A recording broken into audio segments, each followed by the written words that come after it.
The only way he could bang regular chicks is with a kryptonite condom. That would kill him. Hey everybody, what's up? Welcome to Two Over Comics. I'm Steve. And I'm Mike. And look up in the sky. It's a bird, it's a plane. It's Bendis crashing the Superman franchise. Straight down the toilet. Oh my god, in a flaming onslaught of fan rage.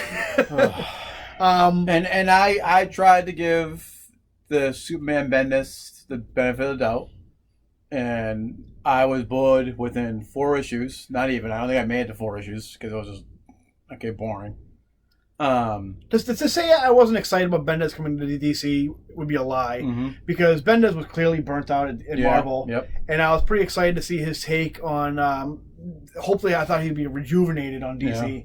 That clearly wasn't the case at all, though. Nope. Well, his Young Justice is good. The latest issue is basically them just standing around talking. Great work, Bendis. Which is typical Bendis. That's the reason why he blocked me on Twitter. He basically brought in a Miles Morales Spider-Man in the latest issue, or a Spider-Man into the DC universe. Which one was that? So at the end, he brought back Dial H for Heroes. Oh, okay. I've never heard of these guys, but he brought back one of the main characters who you dial, and then you become that hero, I guess. Oh yeah. And he has organic type. Energetic webbing. He made himself into a Spider-Man. I thought you were talking about Teen Lantern for a second, which is obviously a callback to Riri Williams. Yeah. Which I actually like Teen Lantern, though, actually. Well, he does all this stuff so his daughters can look up this character. And these are basically his daughters. Oh, yeah. His daughter actually came up with a name for it. The thing was, he was at the dinner. How the story goes was he was at the dinner table with his family, and he was asking about names for characters, and his daughter said Teen Lantern, thought it was hilarious. And apparently that was enough to make him a character called Teen Lantern. Even though there's a billion lanterns. And then Wonder Girl, whatever her name is. She's been around since... Not Wonder Girl. He brought them back. The Gem Girl, if you heard her name. No, not her. He brought someone else back, a new character from Wonder Comics, if you heard her name. Naomi. Oh, Naomi. I've heard Naomi's pretty good. I haven't read it, though. Isn't the Wonder Twins on Young Justice now, too? Yep. I like the Wonder... That's a good idea. I'd like to see... what's their names? Who are the other ones from Super Friends? They had the monkey. They're from the Super Friends. I forget the name. The boy and the girl. I've never watched an episode of Super Wendy Friends. and something, I think that it is. But anyway, if you're going to go Hanna-Barbera DC, go full Hanna-Barbera DC. Yeah. But anyway, we're talking about the Superman run. Which he came on. It was really hyped. Bendis is coming. Showed clip art, promo art from Ivan Reis. I think is how you say his name is. And, great Superman art. It was for me. Well, I have opinions on Ivan Reis. And obviously Bendis' run was he's in Action Comics 1000 with art by Jim Lee, debuting the classic villain Rogol Zar, I think his name was. Which looks like, a typical Jim Lee character. And he immediately saw off his run deep into the roots of the DC universe with the cosmic characters. Yeah. And I just could care less about. It's just so weird because Bendis isn't known for that kind of stuff. Like, he's not known for... Even, when he started his run on Guardians of the Galaxy, he even said that I know nothing about cosmic Marvel at all. So the fact that he would take such a deep dive into, DC, cosmic mythology is so weird. But anyway, so Bendis started his run with that miniseries Man of Steel, which was 4 issues, 5 issues. Well, they gave him the rights to basically rewrite Superman's origin, and he did. Yeah, the thing was so. First of all, Tomasi and Gleason and Jurgens also, who during Rebirth reinvigorated Superman. Yeah, I was reading it. It was a great run. Excellent run. You saw Superman. We've seen Married Superman in the 90s. Whatever, then they revamped them to what they thought was during New 52, what they thought fans wanted. Which we did not want. So then they put all this work into fixing him for Rebirth. And then so we saw Superman we never saw before, like a father, which was so great. And Tomasi's book was so excellent. It had everything you wanted from a Superman book. It had sci-fi, action, horror. Everything was great about it. And then it was just stopped for Bendis, who just okay, we're not going to do any of that anymore. That divulged really quick. It's kind of like I feel like they did when Rosenberg was on X-Men before What's his face came back? Oh. Hitch, not Hitch. I don't think it was. I don't think. Well, there's no way they would have put all that work into doing the rebirth Superman if Bendis's status quo was planned. Yeah. But the thing was, okay, so we started Man of Steel, and immediately Lois and Jonathan are taken off the table. Yep. Which, how do you feel about that? This is obviously something it's still going on in the books right now. Yeah. The kind of so basically, was an ongoing story that Jor-El's still alive. Yep. And he took Lois and what the hell's his name? Jonathan. Which, by the way, made no sense for the Jor-El character considering how he left him during Action Comics or Dragon's Run. And basically took him into to go find a new Krypton or to find his roots, and then somehow she gets then sent to the future. Again, I haven't read it all because I read about 4 issues and I just stopped caring. And Superman and Lois, doting father and mother, said, "Go ahead." Yeah. So they go off on their own thing. Then Superman is doing Bendis Superman shit. You can tell I'm making most of this up. I only remember like the basics, like Jor-El came back, took them off, and now the latest issue I did get is that Superman reveals his identity to the world because everyone in the book's cheering for it. The villains like go to Lex. How come you didn't know this? Everybody in imaginary comic book world's cheering for this. Yeah, and guys, they did this to Peter Parker in Spider-Man. They dug themselves into a hole they couldn't get themselves out. They did an awful reboot that we've both reviewed on here, and we hated it. And now they're doing this to Superman. I can make direct correlations between what's going on with Superman and One More Day. Mm-hmm. Here's the thing, Bendis. First of all, Bendis isn't a bad writer. No, I know I'm going to get crapped on for saying like Bendis is a good writer. He is. I love his. Whether you hate him or like him, you can at least admit that he's done some good stuff. Ultimate Spider-Man. Ultimate Spider-Man's great. Daredevil's great. New Avengers in the beginning was great. New Avengers is great. Awesome. He's had some great runs, but I mean, you can also admit that he's had some stinkers too. Yeah. I think I think his voice for Superman is great. I think he gets Superman the voice fine. I don't think he understands the world that Superman lives in, and he doesn't know how other characters around him should act. And they shouldn't have given him both books. No, they shouldn't have given him Superman at all. He got me excited when I thought he was going to be on Batman Beyond. Because didn't he post something on Twitter about someone doing Batman Beyond? He wants to write everything. Yeah. But I mean, he was excited. He was a kid, like new toys to play with. He wanted to play with them all. So anyway, so Bendis comes on the book, and he immediately takes Jonathan and Lois off the table, and he introduces like these new hot characters Superman might be flirting with, and this arsonist. Who's the arsonist? And and this and that, and and who cares? Yeah. Action Comics is more like a DC, like a frontline book, a Metropolis book, which I mean, who's gonna read that?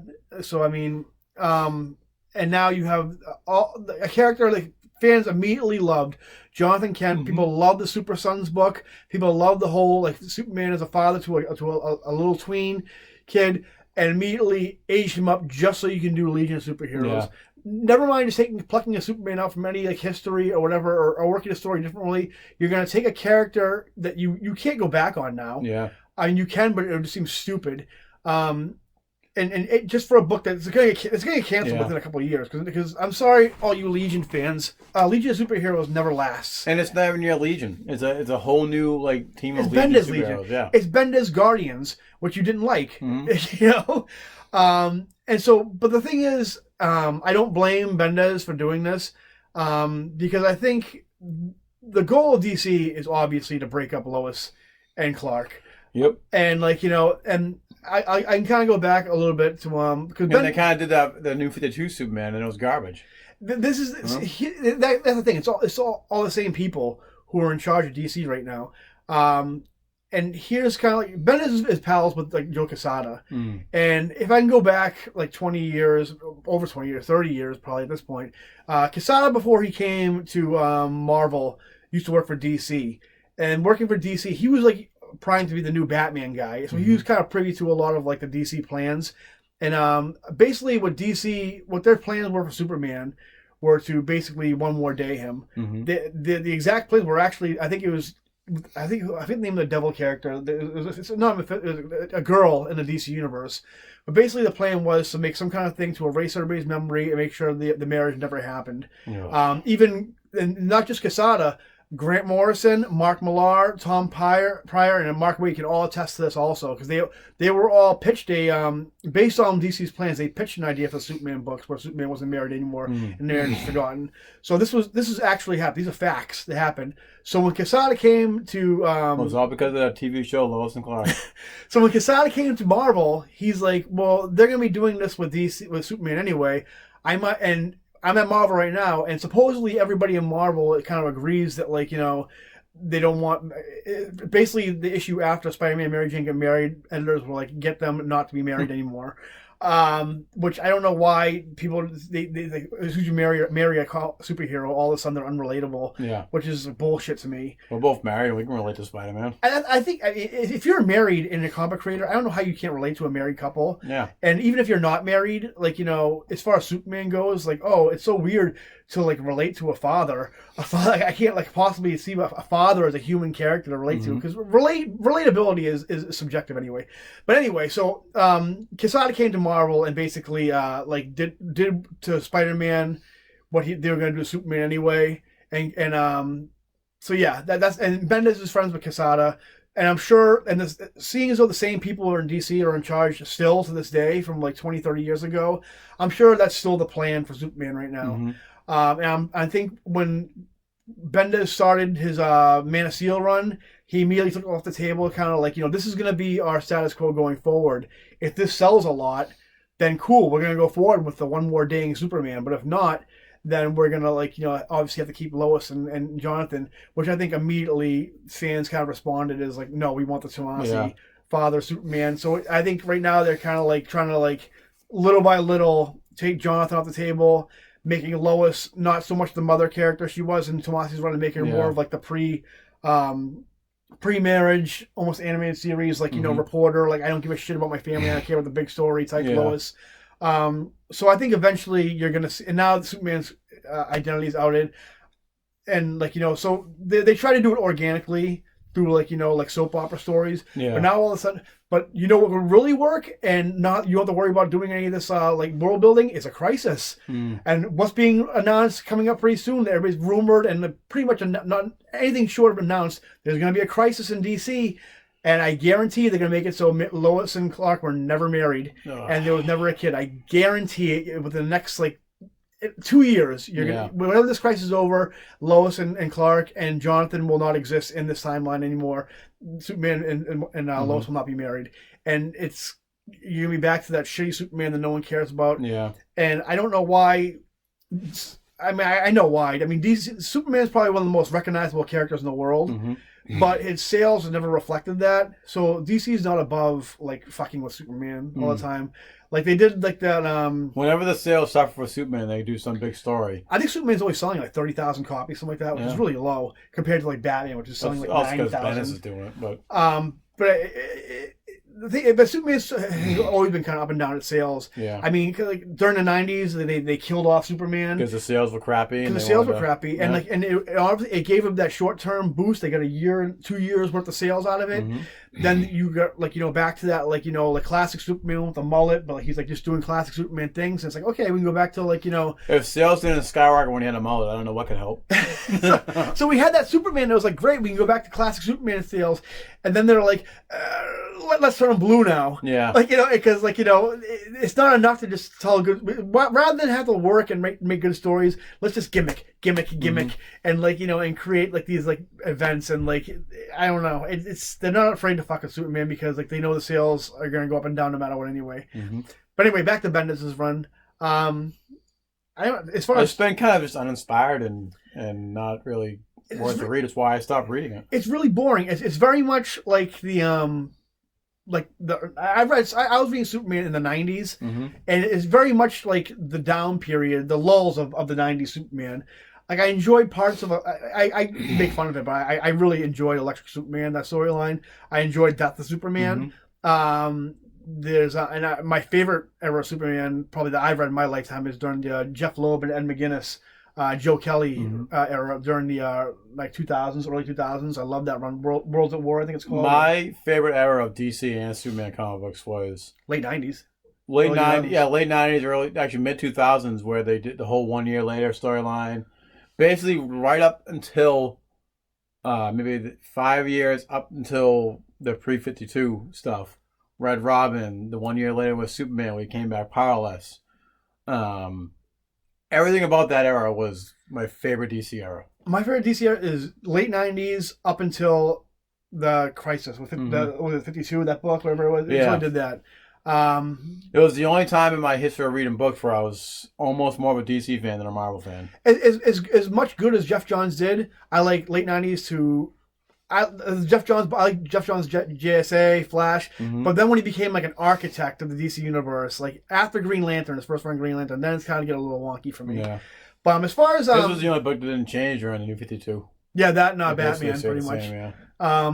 But as far as Bendis' Superman goes, the storylines are so boring. It's very lull Superman. It's not exciting. Superman sounds like Superman, but the stories are boring. It's not. It wasn't enough to warrant getting Bendis to go on and be in control of this franchise. Yeah. I think and he's killing it on Young Justice, except for the latest issue. But I see. The thing is with Bendis, Tom King, and even Grant Morrison to an extent, as much like I enjoy Green Lantern. I know it's not for everybody. Green Lantern. I think they're all in the wrong books right now. I think. Well, I like Tom King out of spite, guys. So there. I enjoy Tom King. I like this Batman. Although, like Dan Slott, I think it was time for him to go towards the end. I'll admit that, and I'm a huge Tom King fan. I think Tom King. I don't know if you ever read that Walmart special Superman. He nails Superman. Yeah. He would write a great Superman. I think Bendis' Batman universe was excellent. I don't know how good he'd be at long-term Superman. I have high hopes for Tinian. I read the first issue, Batman 86. It was pretty good. I think I've lobbied for this on the Twitter page. Brian Shermer, I think his name is. He wrote Fair Lady. I would love to see him on Detective Comics. As much as I love Tomasi, I would like to see... He did a good job when it was Dick Grayson and Damian Wayne. Yeah, I mean, put Tom King on Superman and put Tomasi on Action Comics. Put Tomasi on anything. He writes the hell out of anything. Sure he does. So, yeah, as far as Bendis goes, I mean, please, like, DC, 30,000 copies of Superman. Like, it sounds like, it's time for some new blood. Yeah. I don't know who it's going to be, because, I mean, I look at DC right now, and I don't really know who they have as far as talent goes, I think... Because they're paying too much for Bendis. Well, that's the thing. It almost seems like the main problem with DC in general is, like, they don't have a plan for their comics at all. They're kind of just like, what do you want to write? Like, it's like, you're the company. You should be, okay, you're writing this. Yeah. And that shouldn't be like, what do you want to write, Bendis? Like, he's not you've seen what he did at Marvel.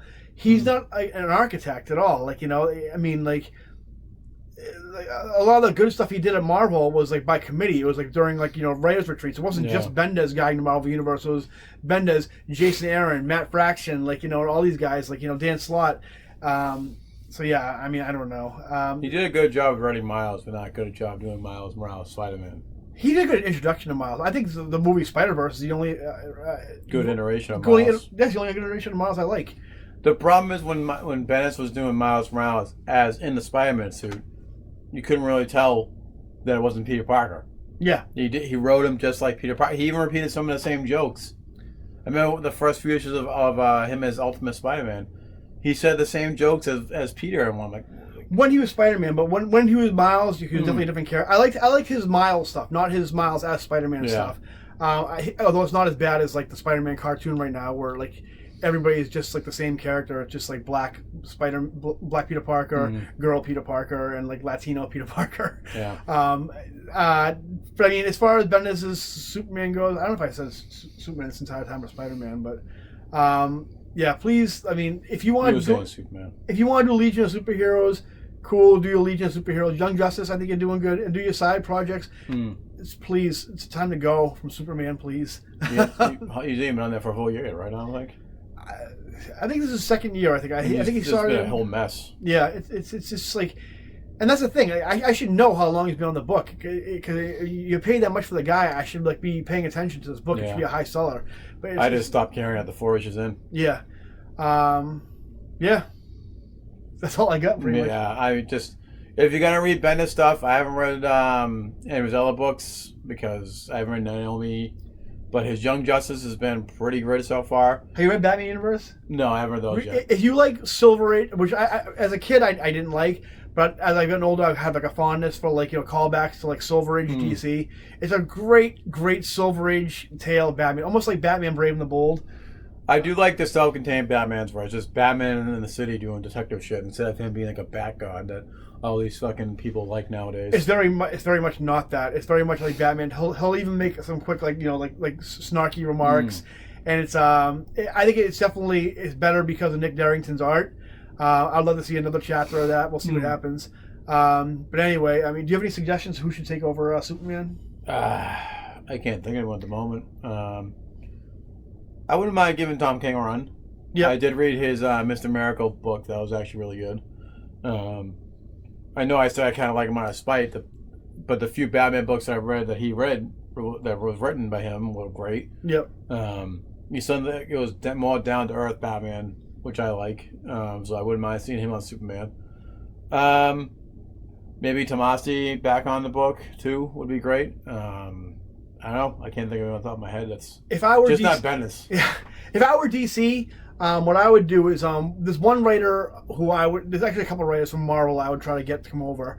One of them, the obvious one, which would never happen, would be Mark Waid. Mm-hmm. Mark Waid writes every DC character perfectly, which we'll talk about in the next episode. We want to talk about Kingdom Come, which there's not a character that Mark Waid cannot nail in the DC universe as far as characterization goes. Mm-hmm. The other person I would say would be Dan Slott, which is definitely on Dan Slott's bucket list. He's talked at length about how he would love to write Superman. The only problem with Dan Slott is I think he would do a great job. I think he would probably have a bunch of cool stories, and I think he'd do a lot of great world building. The one problem with Dan Slott, though, is when he writes the character what if Dan Slott were Spider-Man? What if Dan Slott were Superman? I'm afraid he would kind of go that route. He likes to inject a lot of his own personal politics and his own tropes into things. Regardless of where you stand on politics, you keep that out of the books. You keep that out of the movies, and I don't care if the creators of the movie stars believe what they believe, but keep that out of the books. That's our form of entertainment. The other person, if I were DC, I would love to grab would be Jason Aaron. I think Jason Aaron's killing it on Avengers. Yeah. I don't know how long he's going to last on Avengers, but I think like Bendis, he's done everything he can with the Marvel Universe. Mm-hmm. He's written pretty much every character. He's done the X-Men. He's done Avengers. He's done. I don't think he's done the Fantastic Four, but I mean, I don't know. Yeah, who cares about that? But I'd love to see him dabble the world build in the DC Universe. I think it'd be great. Mm-hmm. I'd love to see him on Superman. But other than that, see him on Justice League maybe, since they can do a team book. Yeah, I mean, I to be honest, I think Justice League needs a good couple of years rest. No Justice League book for a good 5 years at least. That's just Snyder needs to come to Marvel. I think he's done all he's could in the DC universe. Imagine writing Tony, like Iron Man. Man, it'd be great. But anyway, what do you do with Batman? Snyder. Be done on Batman, you mean? Well, I want him to see him done with Batman, never touch it again. I think is all done Batman. I think he has one more. He's doing a sequel to Metal, I think, with Greg Capullo. I think he said after that he's all done with Batman, which is good. I mean, I wish he was done now, so he wouldn't get. I wish he was done before Metal, because Metal sucked. There, I said it. Hot take. So anyway, guys, that's our little segment on Brian Bendis on Superman. Tell us what you think. I'm sure plenty of you guys no, you're wrong. Bendis is actually doing the Lord's work on Superman. Write it down in the comments. Opinions like asshole. Everyone has one. Yep. So that's our take on Bendis and Superman. Remember to like and subscribe, and we'll see you guys next time. See you later. Bye, guys. I just want people to like me.